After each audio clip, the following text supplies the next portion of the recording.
नाबालिगों ने बीच गली में चाकू से गोद कर मार डाला। अपने घर जा रहा था जान गंवाने वाला नाबालिग। पुलिस ने मामले में 2 नाबालिगों को दबोचा।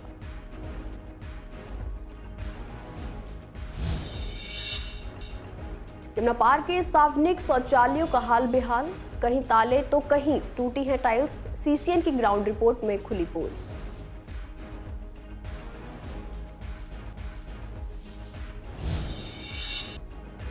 एमसीडी बजट पर निगम पार्षदों ने जताई नाराजगी। कहा बजट में देरी से जनता को हो रही है दिक्कतें। सफाई और मरम्मत कार्यों पर भी पड़ रहा है असर।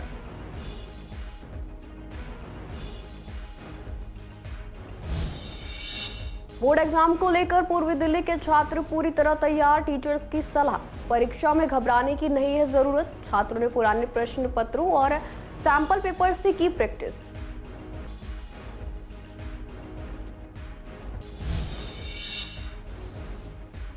पूर्वी दिल्ली में चल रहा था जुए का अवैध अड्डा। पुलिस ने 2 सट्टेबाजों को किया गिरफ्तार। मौके से नकदी और सट्टे की पर्चियां बरामद।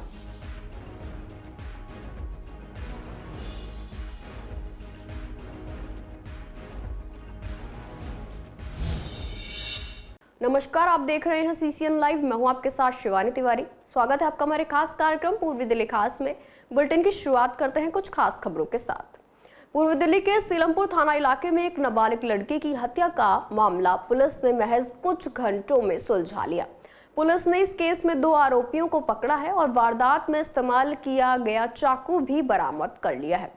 9 फरवरी की रात करीब 9:45 पर पुलिस को सूचना मिली कि गौतमपुरी की गली नंबर 7 में एक युवक गंभीर रूप से घायल पड़ा हुआ है। पुलिस मौके पर पहुंची तो पाया कि 17 से 18 साल के एक लड़के को चाकू मारकर बुरी तरह घायल कर दिया गया था। उसे तुरंत अस्पताल ले जाया गया, जहां डॉक्टरों ने उसे मृत घोषित कर दिया।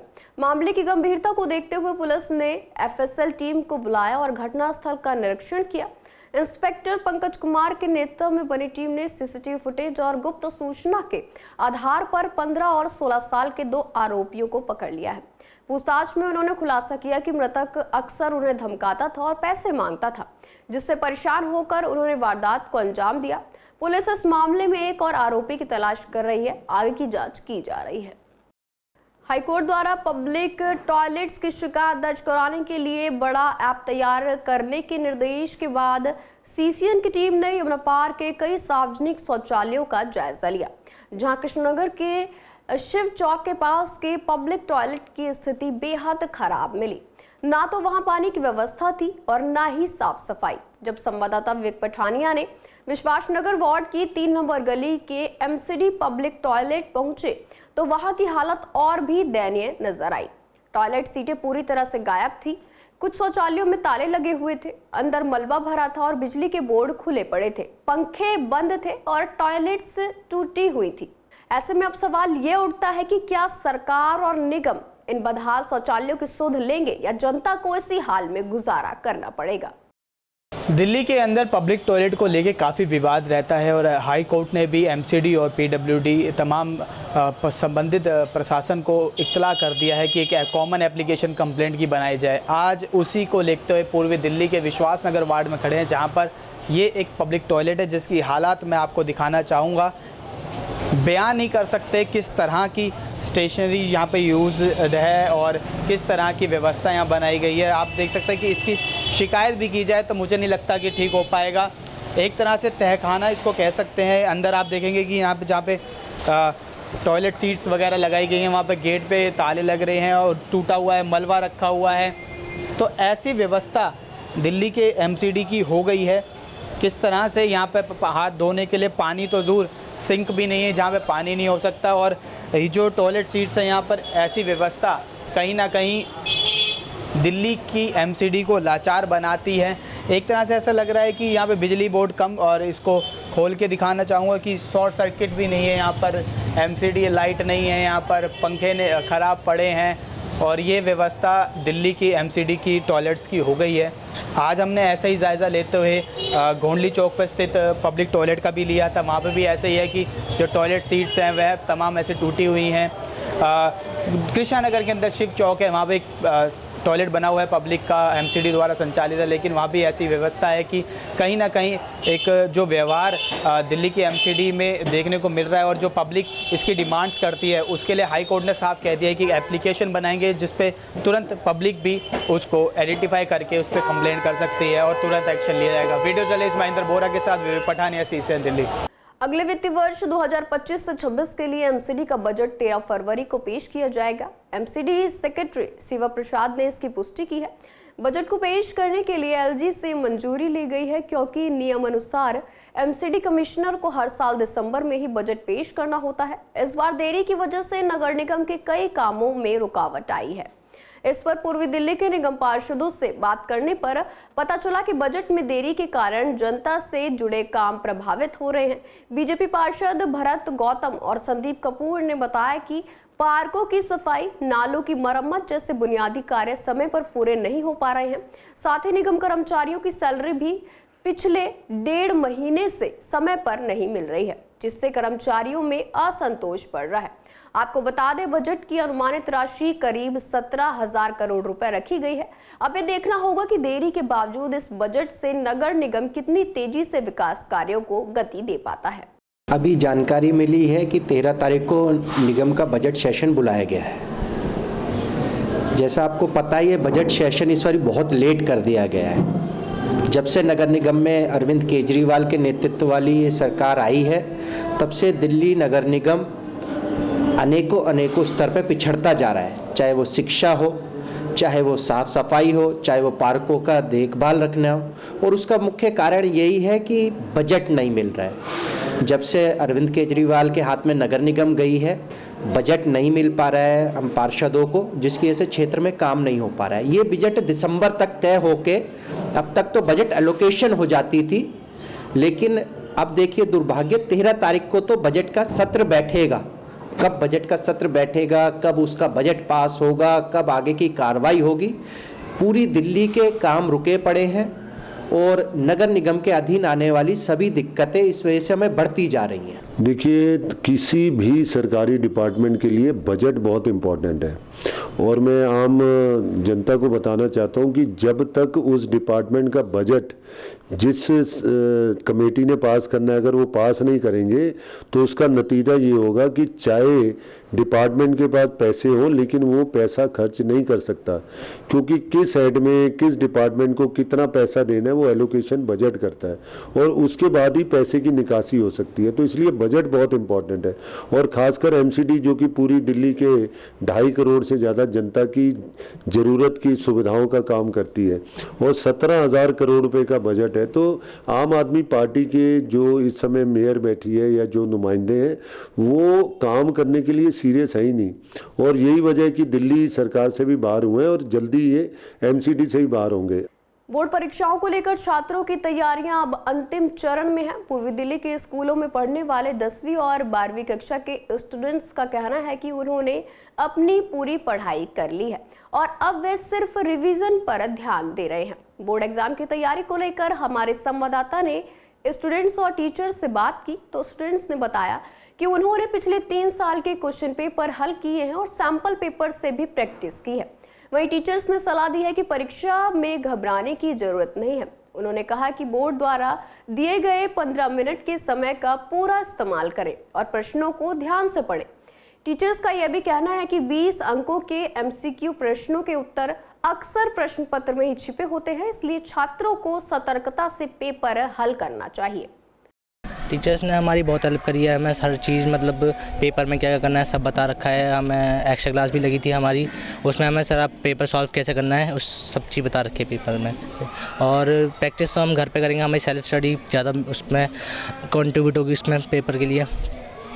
तो उसमें हम अपनी तैयारी पूरी कर रहे हैं, सैम्पल पेपर सॉल्व कर रहे हैं हर सब्जेक्ट के और हर सब्जेक्ट को इक्वल टाइम दे रहे हैं कि सारे कोई सब्जेक्ट छूटे ना। सिलेबस भी कंप्लीट हो गया हमारा पूरा, तो बस हम अपनी पूरी तैयारी कर रहे हैं पेपर के लिए। जो हमें सरल जो क्वेश्चन है उसे पहले करना है, जो हमें नहीं लगता हम नहीं कर पाएंगे उन्हें बाद में अटेम्प्ट करना है, जब सारे क्वेश्चन हो जाएंगे हमारे जो हमें आता है।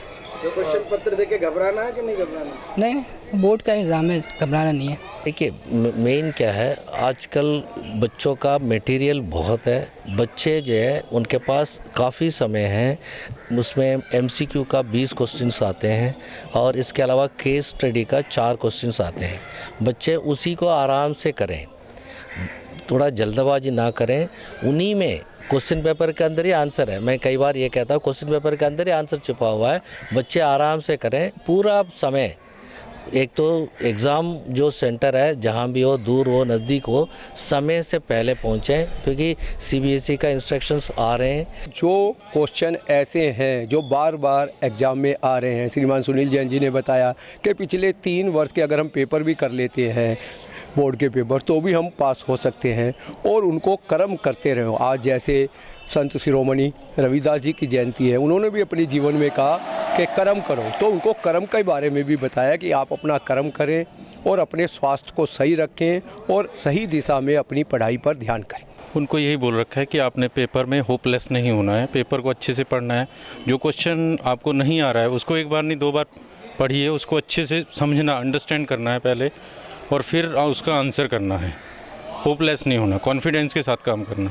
मैंने कहा कि आप जो सब्जेक्टिव नॉलेज करते हैं ना, सब्जेक्टिव से जो ऑब्जेक्टिव हो जाता है, ऑब्जेक्टिव सब्जेक्टिव नहीं होता। अगर वो सब्जेक्टिव नॉलेज है तो ऑब्जेक्टिव क्वेश्चन जल्दी से हो जाते हैं। और जो कुछ क्वेश्चन पहले सतीश जी ने बताया भी है, पिछले 3-4 साल के पेपर आपने किए हैं, मैंने तैयारी से अच्छे से कर रखे हैं, तो उनसे भी काफ़ी हेल्प मिल जाती है मेरे को। पूर्वी दिल्ली के कल्याणपुरी थाना पुलिस ने सट्टेबाजी के खिलाफ कार्रवाई करते हुए 2 सट्टेबाजों को गिरफ्तार किया है। पुलिस ने मौके से 2,880 रुपए नगद, 1 पेन और 11 सट्टा पर्चियां बरामद की है। कल्याणपुरी पुलिस ब्लॉक नंबर 23 लोकपुरी में गश्त कर रही थी। इसी दौरान गुप्त सूचना मिली कि इलाके में जुआ खेला जा रहा है। सूचना मिलते ही इंस्पेक्टर मुकेश बलियान के नेतृत्व में पुलिस टीम ने छापेमारी की। मौके पर 2 लोग सट्टा खेलते पाए गए, जिन्हें पुलिस ने रंगे हाथों पकड़ लिया है। गिरफ्तार आरोपियों की पहचान सुरेंद्र कुमार उर्फ अल्लू और अर्जुन के रूप में हुई है। सुरेंद्र पर पहले भी 21 मामले दर्ज हैं, जबकि अर्जुन का कोई आपराधिक रिकॉर्ड नहीं है। पुलिस ने इनके खिलाफ दिल्ली पब्लिक गैम्बलिंग एक्ट के तहत FIR दर्ज कर ली है। जब्त सामान को पुलिस ने अपने कब्जे में लिया है और मामले की जांच जारी है। शाहदरा के फर्ज बाजार थाना पुलिस ने एक चोर को गिरफ्तार किया है और उसके कब्जे से 2.5 लाख की चोरी की नकदी बरामद की है। आरोपी की पहचान मोहम्मद ताजिम के रूप में हुई है, जो जगतपुरी का निवासी है। दरअसल थाना फर्ज बाजार पुलिस को विश्वास नगर में चोरी की घटना की जानकारी मिली, जिसमें शिकायतकर्ता आशीष वर्मा ने पुलिस को बताया कि उसने अपनी नकदी से भरा बैग चोरी होते देखा है। शिकायत पर FIR दर्ज कर मामले की जांच शुरू की गई। पुलिस ने घटनास्थल के CCTV फुटेज की जांच की और करीब 10 दिन की मेहनत के बाद पुलिस ने आरोपी की पहचान कर उसे गिरफ्तार कर लिया। आरोपी ने पूछताछ में बताया कि वह पेशे से फल विक्रेता है और नशे की लत के कारण उसने चोरी की घटना को अंजाम दिया था। आरोपी ने LPG गैस पाइपलाइन की मदद से घर में घुसकर 7.5 लाख रुपए चुराए थे, जिनमें से 2.5 लाख रुपए की नकदी बरामद की गई है और मामले की जांच जारी है। दिल्ली पुलिस ने पूर्वी दिल्ली में स्मृति वन के पास 24 साल के एक व्यक्ति की हत्या के आरोप में 2 नाबालिग लड़कों को हिरासत में लिया है। अधिकारियों ने बताया कि 16 साल के एक नाबालिग ने हत्या की साजिश रची थी। मृतक उसकी मां का प्रेमी था। जांच अधिकारियों ने बताया कि घटना सोमवार सुबह तब सामने आई जब स्थानीय लोगों ने स्मृति वन के तालाब में एक शव को देखा। पुलिस टीम को इसकी सूचना दी गई और जब उन्होंने शव को बाहर निकाला तो सिर पर चोट के निशान मिले। एडिशनल DCP ने बताया कि घटनास्थल का निरीक्षण अपराध शाखा और FSL टीम ने किया। जांचकर्ताओं ने CCTV फुटेज के साथ साथ मृतक के कॉल डिटेल्स रिकॉर्ड की भी जांच की। उन्होंने बताया कि शव को पोस्टमार्टम के लिए लाल बहादुर शास्त्री अस्पताल ले जाया गया था। मृतक के CDR के आधार पर पता चला है कि वह पास में रहने वाली एक महिला के साथ रिलेशनशिप में था। 7:15 बजे के करीब हमें एक PCR कॉल मिली थी कि स्मृति वन पार्क में एक युवक की मृत लाश पाई गई है। घटनास्थल पर पहुंच के हमने पाया कि एक लाश पानी में डूबी हुई है। जो हमने लाश का निरीक्षण किया तो हमें पता चला कि उसके सर पे बहुत हेड इंजरीज है। ड्यूरिंग इन्वेस्टिगेशन हमने आसपास में अलग अलग टीमें बना के CCTV एनालिसिस और CDR एनालिसिस से ये पाया कि वो 2 साल से एक महिला के साथ एक रिलेशन में था और परसों रात को भी वो इस महिला के घर गया था ड्रंक स्टेट में और शराब के नशे में। जब वो उस महिला के घर पहुंचा तो वहाँ से उस महिला का एक नाबालिग बच्चा और उसका एक साथी उसको घर छोड़ने के बहाने स्मृतिवन लेके आया और वहाँ पर इस हत्या को अंजाम दिया गया। गांधीनगर के डीएवी स्कूल में संत रविदास जयंती पर कार्यक्रम का आयोजन किया गया। इस कार्यक्रम के मुख्य अतिथि बीजेपी के मंत्री कमलकांत रहे। उन्होंने छात्रों को धर्म के प्रति जागरूक रहने, श्रेष्ठ विचारों को अपनाने और सद्भावना और सामाजिक एकता का संदेश भी दिया। इसके बाद सतीश शर्मा ने भी अपने व्यक्तित्व में रविदास जी की प्रसिद्ध कथा मन चंगा तो कटौती में गंगा को छात्रों के सामने रखा और उनके उज्जवल भविष्य के लिए शुभकामनाएं दी। देखिए, आज जो कल रविदास जी की जयंती के उपलक्ष्य में आज ये डीएवी विद्यालय के अंदर जो कार्यक्रम यहाँ रहा है, हम सभी लोग छात्रों को जो बताने के लिए आए कि रविदास जी के जीवन से छात्रों को क्या सीखना चाहिए। छात्र किसी भी देश का भविष्य है और रविदास जी ने जो समाज के लिए किया, समाज को जो शिक्षा दी है, उस शिक्षा को ग्रहण करके एक छात्र अपने जीवन को जीवन जीने की कला और परंपरा जो हमारी संस्कृति है उससे जोड़ सकता है। संत रविदास जी हमारे देश की संत परंपरा में श्रेष्ठ संतों में से रहे हैं। उन्होंने समाज को एक आदर्श प्रस्तुत किया कि किस तरीके से समानता को जीवन में उतारना चाहिए। संत रविदास जी ने समाज में जो कुरीतियाँ थी उसको समाप्त करने के लिए एक अभियान चलाया। लोगों को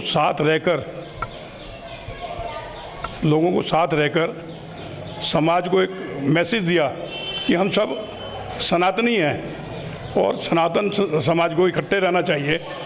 जो आकंता है उस समाज को तोड़ना चाहते हैं, हमें उससे बचना चाहिए। शिरोमणि रविदास जी ने एक समाज में एक साथ कैसे रहा जाता है उसको बताया कि हम सब मिलकर एक रहें, irrespective of our religion, caste etcetera etcetera. तो हमने भी बच्चों को यही मैसेज दिया कि भाई हम सब एक हैं। और क्योंकि ये 10वीं और 12वीं के बच्चों का विदाई समारोह भी है, तो उस अवसर पर और साथ में महान संत रविदास जी की जयंती के उपलक्ष्य में भी, तो हमने यही मैसेज बच्चों को देना चाहा कि आप अब भावी इस देश का भविष्य हैं, तो आप समाज में जाकर जो एक भेदभाव की नीति चलती है उसको दूर करें और एक अच्छे नागरिक बनकर समाज में अपना एक अच्छा संदेश दें। फिलहाल के लिए पूर्व दिल्ली खास में इतना ही। ऐसी तमाम अपडेट्स के लिए बने रहिए CCN लाइव के साथ।